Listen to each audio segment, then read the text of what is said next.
Welcome to Biggest Spoilars, the destination for exclusive spoilers, latest updates. Jen Sidwell shot Professor Henry Hank Dalton after Jocelyn Jacks got the scoop on an alternate lab. Laura Collins also won the election much to her surprise, so let's talk about how Wednesday's GH action played out. At the Brown Dog Bar, S. Vaughn summoned Jocelyn so she could work her magic on Dalton, who was drunk after multiple drinks. Jocelyn cozied up to Dalton in the seat next to him and played up the significance of his exploration. Dalton vented about the bad day he'd had, so Jocelyn acted sympathetic and ultimately got him to admit he'd an alternate lab where creatures were indeed tested. Jocelyn learned that the lab wasn't too far down and got Dalton on board with leaving together when Emma Scorpio Drake entered with Giovanni Gio Palmieri. Gio pulled Jocelyn down from her Dalton discussion under the guise of participating some news, but she claimed she didn't need a deliverance. Emma wound up lashing out over Jocelyn hanging around Dalton after all her warnings. When Dalton stepped forward, Emma put him on full blast over the situation with Rocco Falconeri and threw a drink on him. Vaughn ultimately used his WSB emblem to break up the conflict and ordered Dalton to come to the station the following autumn. As for Jocelyn, she made Gio and Emma suppose Vaughn prevaricated to her about his WSB status. Jocelyn also confessed that she'd learned Dalton had an alternate lab and verified Emma had been right about the beast testing. Jocelyn met up with Vaughn outdoors soon after, so that led to a passionate kiss between them. At Windermere, Britt Westbourne complained about waking up at the Five Poppies following her faked death and being forced to work on the design. Sidwell reminded Britt that she demanded her drug boluses to handle her Huntington's complaint and refocused out Jason Morgan couldn't give her those. However, Sidwell assumed Jason wouldn't be pleased if Jason set about Britt was uniting with Sidwell on this operation.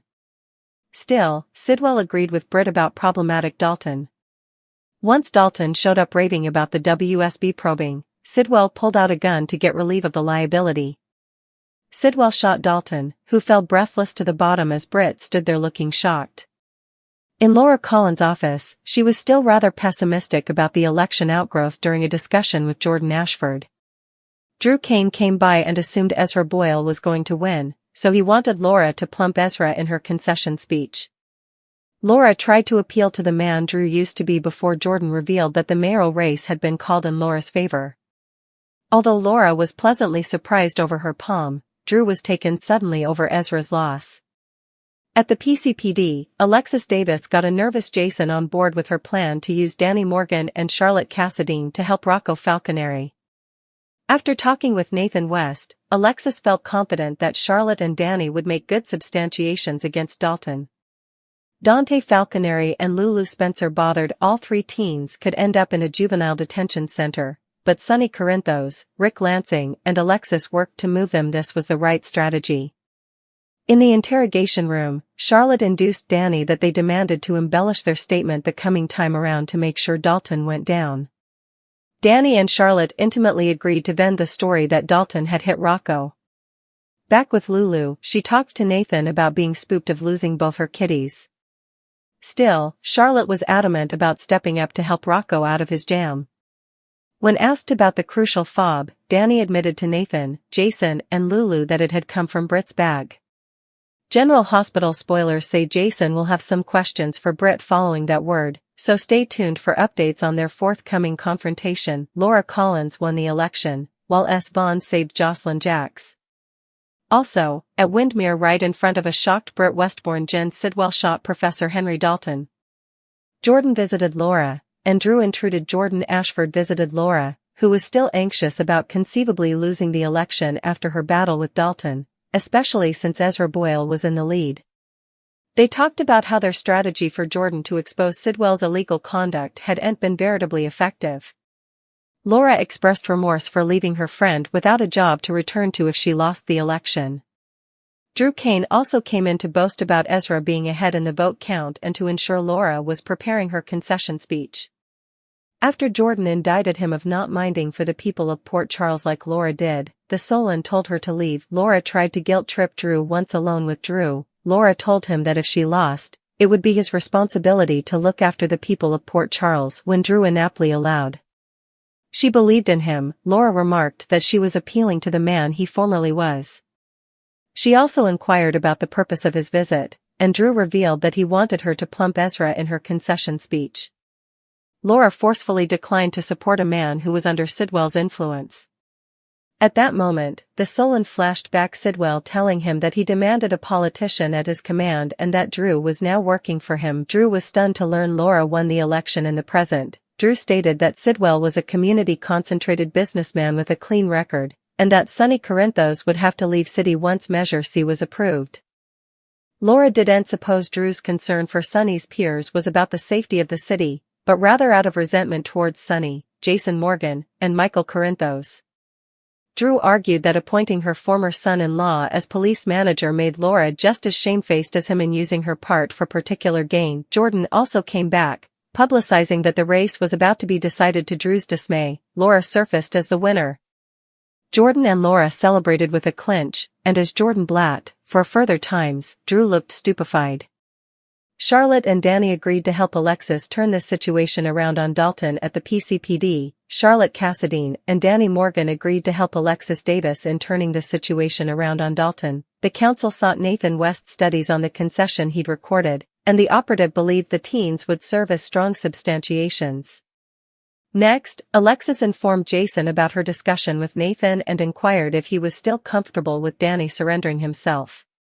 Meanwhile, in the interrogation room, Charlotte suggested to Danny that they should review their story since they could use what they had preliminarily told Nathan. Pointing out that Dalton had formerly caught them off guard doubly, Charlotte emphasized the need to ensure the professor faced consequences for targeting Rocco Falconeri. Charlotte suggested they claim Dalton attacked Rocco when she proposed that they claim Dalton had attacked Rocco. Danny dithered, allowing it was wrong to lie under pledge, but he changed his mind as long as they could be satisfying. Also, Charlotte began a fake concession, expressing how spooked she was when Professor Dalton harmed her youngish family, although actually, they're the same age. Danny, regaled by her act, laughed and said, "Your parents have no idea how important trouble you are, do they?" With a mischievous grin, Charlotte responded that the details were on a need-to-know base. In the meantime, their parents bandied everything independently. Sonny, Dante, Lulu, Alexis, and Rick discussed the case upstairs. Sonny reached Dante Falconeri's office while Dante and Lulu Spencer were in a meeting with Rick Lansing. The attorney streamlined his family on the plan to turn the case against Dalton. Still, Dante and Lulu were reluctant to do without a sure outgrowth, stewing that Danny and Charlotte could also face felony charges. Sonny encouraged his son to hear to Rick, as they demanded Danny and Charlotte's evidence to fight Dalton's allegations. When Alexis arrived with news that Jason supported Danny's concession, Dante let Lulu take the lead. Lulu wanted to talk to Charlotte first before deciding. Lulu wanted to talk to Charlotte. While encountering Nathan in the bullpen, Lulu participated her fear of losing both her children if effects went wrong. After that, she assured that Charlotte was certain about turning herself in. Sonny, Alexis, Rick, and Dante were staying for news from Lulu while talking about how pivotal it was for the forensics platoon to uncover evidence that Dalton had defaced his own office. Dante hastened out to see how the forensics platoon was doing, but Alexis traced behind him into the hallway, advising him to stay down since the disquisition was related to his family. Back in the office, Rick expressed his gratefulness to his family for his support, and Sonny responded that it wouldn't count until he followed through. All came on board with Charlotte and Danny backing up Rocco in court as Nathan, Jason, Charlotte, and Danny stood behind her. Lulu called Alexis to say Charlotte would confess with Danny. Jason praised both teens for being honest. Before they left, Nathan asked how they got the lab-crucial fob after a regard with Charlotte. Danny admitted they took it from Britt's bag. Nathan closed his eyes at the news of his family's link to Dalton's exploration, while Lulu and Jason looked surprised. Back upstairs, Alexis told Dante the kiddies would turn themselves in the coming day, hoping to avoid a jury trial. In the hallway, Sonny wished for a stronger case, and Rick advised him not to intrude, advising him they didn't need to make Dalton disappear. Gio opened up to Emma after leaving the sanitarium where he'd just visited Ned Quartermain. Gio Palmieri opened up to Emma Scorpio. Drake. He expressed his moping frustration regarding Dante's harsh words directed at him, although he conceded that he could see the logic behind his father's commentary. Gio also pondered whether Rocco participated Dante's sentiments, questioning if Rocco felt that Dante didn't watch enough to guard his family. In response, Emma gently reminded her swain that it was actually Rocco who had prompted them not to come forward, emphasizing that Dante was ignorant of Rocco's true situation. She also told him he'd no way have to do anything to impress her, suggesting to Dante's comment about Gio agreeing to help break into Dalton's lab to impress a girl. Jocelyn and Vaughn honed in on Dalton at the Brown Dog Bar. Vaughn summoned Jocelyn to the Brown Dog, where Dalton was at the bar, and advised her to take advantage of the professor's drunkenness to interrogate about his exploration. From a cell, Vaughn observed as Joss engaged with the professor, while Dalton rambled drunkenly about demanding to take action after Rocco broke into the lab. He also told how inadequately he was treated by the mayor subsequently.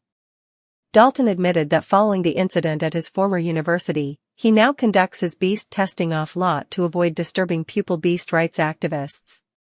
Still playing her part, Jocelyn praised Dalton as a Misnu genius. He placed his hand on Joss's ham and bared that he has a secret lab that PCU is ignorant of. Jocelyn kept flirting with Dalton for intel while Emma and Gio arrived. He explained that his lab is insulated, with no neighbors to hear the tykes barking, and that he keeps the creatures sedated because he's not cruel. Emma and Gio also entered the bar, and when Emma saw Joss with Dalton, she complained that Joss was a fraud. She was advising her to steer clear of Dalton while she was drinking with the professor herself. Catching Jocelyn's regard, Dalton gestured her to Emma and Joe's position in a back cell, egging her to suggest to Dalton that they should leave. "I've this really cozy settee in my lab. Want to come try it out?" Dalton vocalized. Jocelyn went to distract Gio and Emma. Vaughn interposed to save her. Joss agreed, but before they could depart, Gio came over and invited her to join him and Emma to partake some news. Jocelyn promised Dalton she'd return snappily and went to the cell. Gio and Emma told her the professor had framed Rocco. When Dalton approached, Emma scolded him for framing Rocco. She yelled that she knew he was conducting illegal tests on creatures because she had broken into his lab at his old academy and planned the break heft at PCU. Dalton, drunk, hovered to have Emma arrested, and she threw her drink at him. Before Dalton could hit Emma, Vaughn showed his WSB emblem and took the professor away. Jocelyn covered after Vaughn told him to be at the station the coming autumn. Dalton stumbled out, followed by Vaughn. Gio was surprised to find out Vaughn was a PCU hand, and Emma realized the WSB was probing Dalton. To keep her cover, Jocelyn said Vaughn prevaricated about being a WSB agent, but when Emma bothered that her mess was gratuitous, Joss revealed she was right. Dalton drunkenly admitted he has another lab for beast testing. Before Joss left, Emma thanked her for the word she got and happily told Gio Dalton would get what he merited. Outside the bar, Jocelyn looked around as Vaughn surfaced from the murk, praising her mindfulness, also her running of Dalton, except her flirting, and pulled her into a kiss. Britt brazened Sidwell at Windmere. Britt and Sidwell had a disagreement about her position in his association. He suggested that he and his maid had saved her life by moving her to the Five Poppies and giving her drug, only asking her to continue her father's work in return. Britt responded by saying they didn't give her a choice since she was taken without her concurrence. When Britt complained that Pascal nearly killed her by strapping a lemon to her ankle, Sidwell reposted that Jason saved her and sounded to have an interest in her. He questioned how important Britt had told Jason about her exploration. As Britt and Sidwell continued arguing, Sidwell reminded her about his being her savior. Britt maintained that Jason was ignorant of her work and that he didn't know it was her crucial fob that Rocco used to enter the lab. Sidwell told her to keep it that way and sarcastically mentioned that Morgan would be worried to find out Britt had been uniting with Dalton each on. He reminded her that he was the one with the drug necessary to keep her Huntington's complaint in check. Britt admitted that Sidwell and his maid had her cornered, but she was determined not to let Dalton ruin Rocco's life. Sidwell did agree with that point. Drunk Dalton showed up and Sidwell shot him. Sidwell agreed, and just as Britt asked him how he planned to handle the situation, a drunk Dalton showed up. He blazoned that the WSB was after him, and demanded that Sidwell get the agent to back off, directing her fury at Dalton. Britt sniggered that Sidwell demanded to cut him loose after the way he prevaricated to the PCPD, framed a teenager, and put the entire operation at threat. Agreeing with Britt, Sidwell ambled over to oppress while a plastered Dalton bumbled that he was an asset. Also, Sidwell calmly pulled out a gun and fired at Dalton from across the living room, presumably killing him. Partake your studies in the comment section below. Be sure to check back with Celebrating the Detergents for all the rearmost General Hospital spoilers, news, rumors, appearances, and goings and updates. In the sprawling, interconnected tapestry of Port Charles, destinies are rarely forged in moments of quiet reflection. Instead, they are hammered out on the anvil of crisis, baptized in the fire of confrontation. On this pivotal day, the city witnessed a confluence of fates, a shocking act of violence, a political miracle, and a desperate gamble born of familial love. It was a day where encouraging words were whispered in the shadows, angry threats were fired in the light, and the line between salvation and damnation became perilously thin. A covert operation at the Brown Dog, seduction, secrets, and a stunning kiss. The Brown Dog Bar, typically a haven for off-duty cops and weary nurses, was tonight the stage for a dangerous game of deception. Jocelyn Jacks, her reporter's instincts sharpened by a personal vendetta against the corrupt Professor Dalton, answered the summons of S. Vaughn. The enigmatic WSB agent had laid the bait, a drunken, self-pitying Dalton, drowning his sorrows after his public confrontation with Mayor Laura Collins. From a shadowy booth, Vaughn watched as Jocelyn, a vision of calculated charm, slid onto the stool next to the inebriated academic. She played her part to perfection, leaning in with wide, admiring eyes as she praised the importance of his maligned research. Dalton, his defenses liquefied by whiskey, was a willing audience. He vented about his bad day, complaining about the ungrateful mayor and the delinquent teenager who had invaded his lab. Jocelyn's sympathy was a masterclass in manipulation. She nodded along, her voice a soothing murmur that coaxed out his secrets. Slowly, the real prize emerged. Bitter about being run out of his last university by overzealous animal rights activists, he confessed he had learned his lesson. "I have a second lab," he slurred, his hand finding its way to her thigh in a gesture that made her skin crawl. "Off the books. PCU doesn't know a thing. No neighbors to complain about the barking. I keep them sedated, you know. I'm not a monster." The intel was gold. Jocelyn was just coaxing him into leaving to show her this cozy couch in his secret lab when the bar's door swung open, revealing Emma Scorpio Drake and Giovanni Gio Palmieri. The air crackled with immediate tension. Emma's eyes, burning with a protective fury for Rocco, locked onto Jocelyn, cozied up to the enemy. Gio, acting as a peacemaker, pulled Jocelyn away under the guise of urgent news. "You don't need to rescue me," Jocelyn insisted, her focus still on her mission. But Emma was beyond diplomacy. She lashed out, her voice a low, sharp whisper. "After everything I said? After all his warnings, you're here drinking with the man who framed Rocco? What is wrong with you?"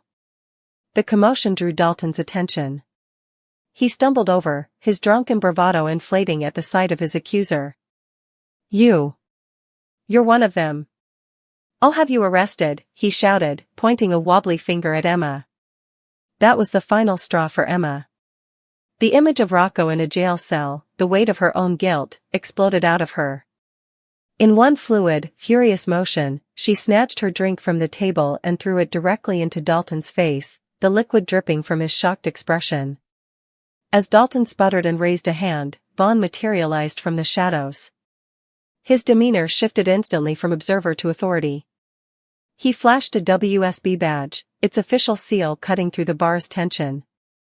"That's enough," he commanded, his voice leaving no room for argument. He ordered a stunned and dripping Dalton to report to the WSB field office the next afternoon, effectively breaking up the confrontation. Later, as Gio and Emma processed the revelation that Vaughn was WSB, Jocelyn expertly maintained her cover. "He lied to me, too," she feigned shock, weaving a tale of being misled. But once they were alone, she came clean to Emma, a rare moment of professional respect passing between them. "You were right. He has a second lab."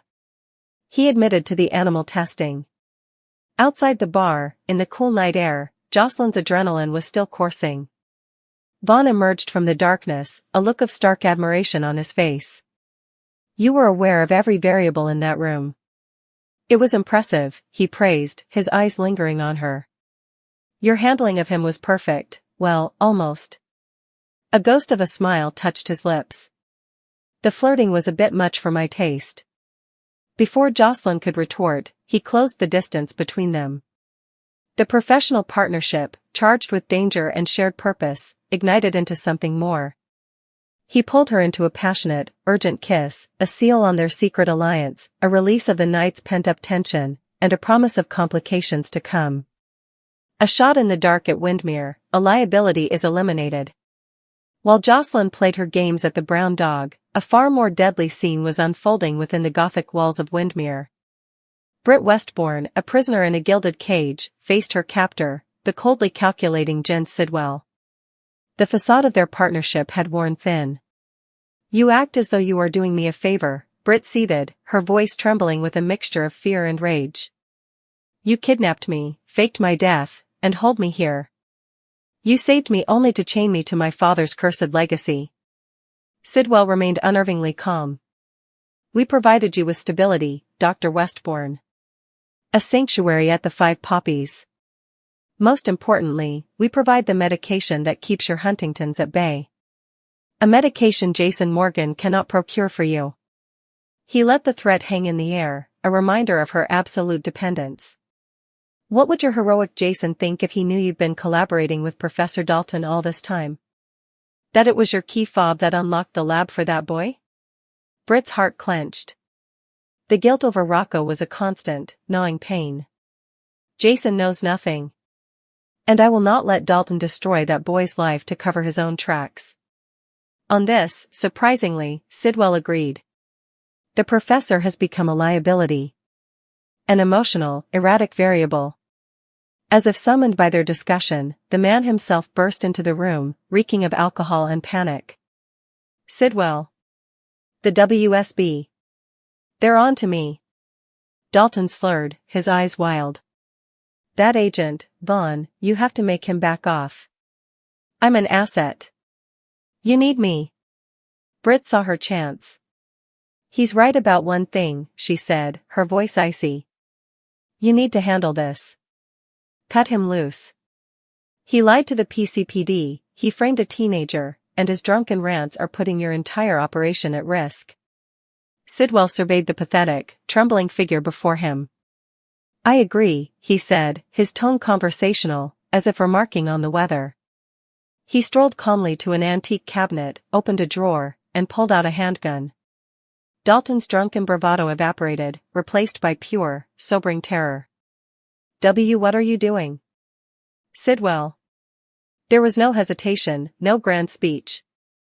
Sidwell simply raised the weapon and fired a single, deafening shot across the lavish living room. The report echoed off the stone walls.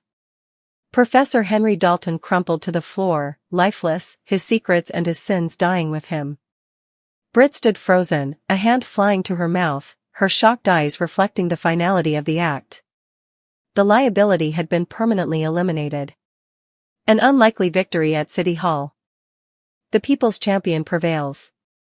While violence erupted at Windmere, a political battle was reaching its climax at City Hall. In her office, Laura Collins was preparing for defeat. The memory of her very public, very recorded slap of Professor Dalton played on a loop in her mind, a catastrophic error in judgment she was sure had cost her the election. Jordan Ashford offered quiet solidarity. The strategy to expose Sidwell didn't have the impact we hoped, Jordan admitted, frustration evident in her voice. I left you without a job, Jordan, Laura lamented, her guilt compounding her anxiety. If I lose, you have nowhere to return to. Their somber reflection was shattered by the entrance of Drew Kane. He strode in with the swagger of a victor, his demeanor cold and detached. Ezra is maintaining his lead. I trust you're preparing your concession speech, he stated, more a command than a question.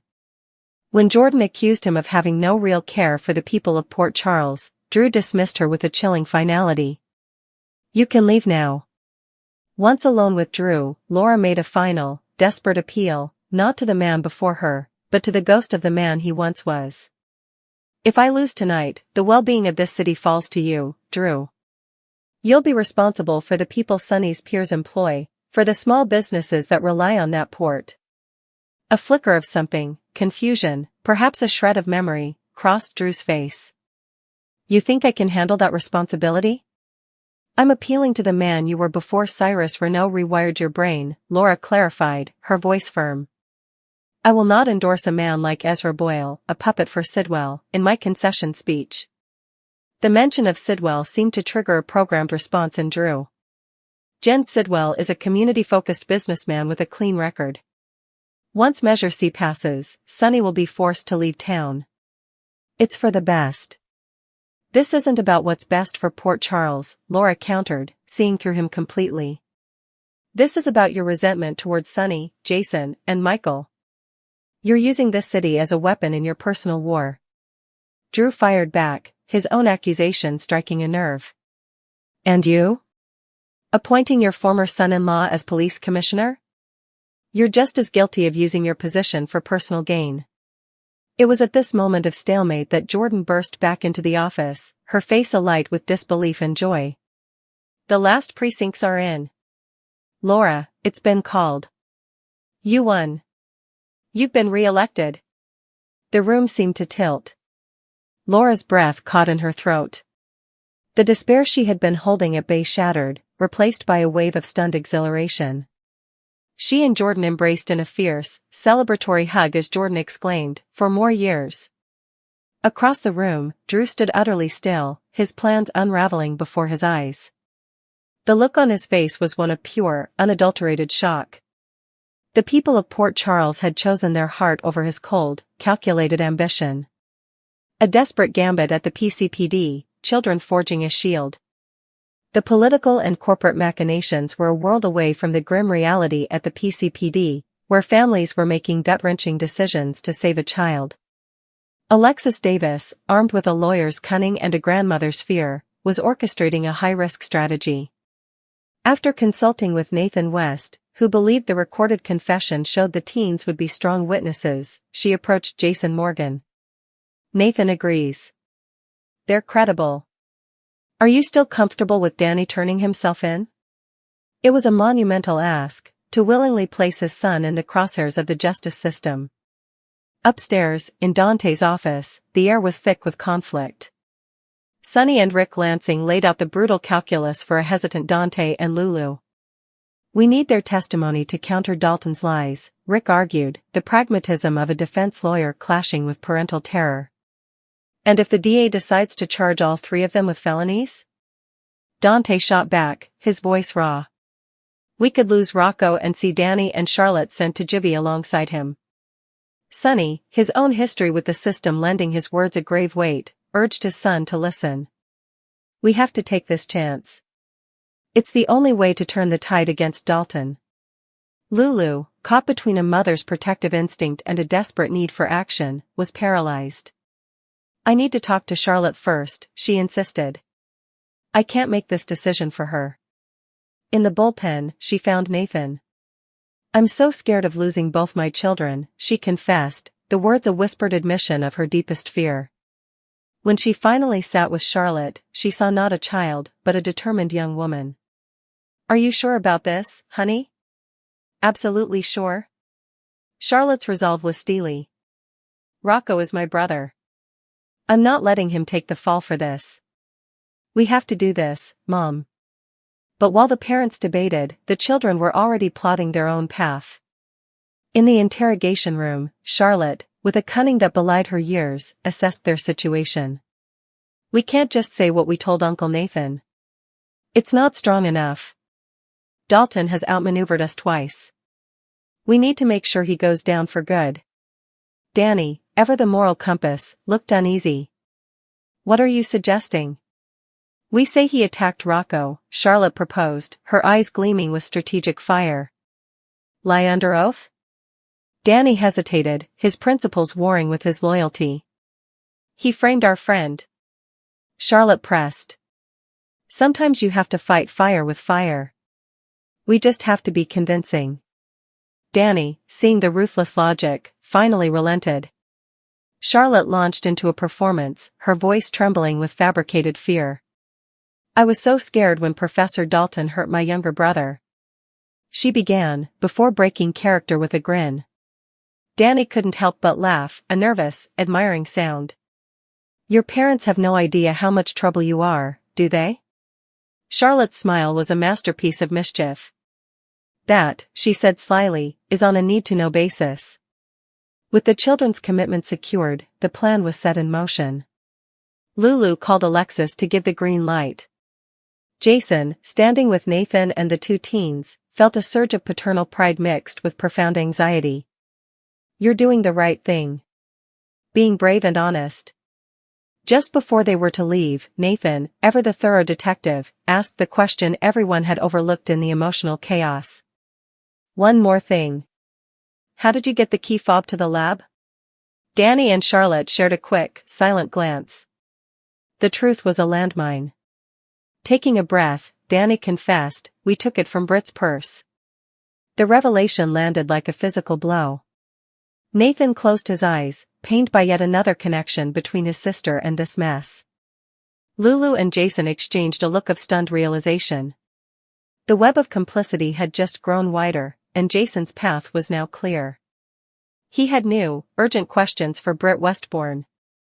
The baptism by fire was over, but the war for the soul of Port Charles, and for the futures of its children, had only just begun.